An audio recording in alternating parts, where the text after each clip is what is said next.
means love in Arabic. And honestly speaking, that's all we have received here. It's very much a family setting, very friendly. Everybody comes and greets you, they're smiling. They assume that each child is competent and capable of success. And, even though these children have needs that are special and unique, each child is celebrated for their strengths. You've got a lot of children that are not able to access mainstream curriculum. They're not able to access mainstream transitions, and it's because they don't have the basics.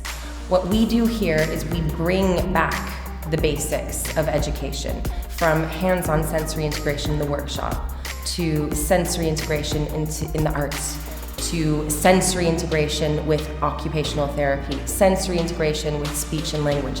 That gets the body ready to make that next step. It allows you to cope independently.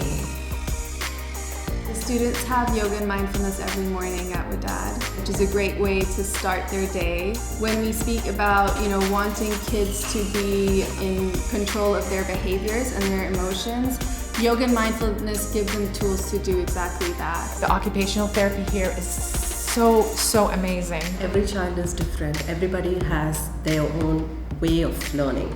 Somebody would be a very good visual learner and somebody would be a very good auditory learner. So at Widad, we are able to identify what a child's strength is and provide training, or we teach them in the way that they learn best.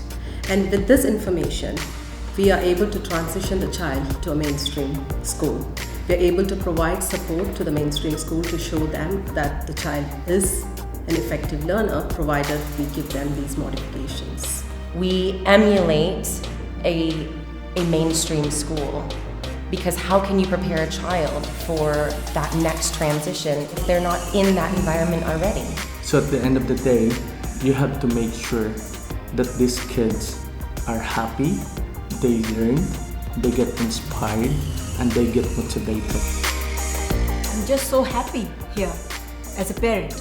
I'm happy about the open door policy. Of course, every parent has some kind of apprehension, and Nicole or Emma are always there to answer me, and they let me come into their office whenever I need. If you told me that my son would have friends like 2 years ago, I wouldn't believe it. If Khalifa was not here, or he didn't have the level of attention that he had here, he wouldn't be able to do all the things that he can do right now.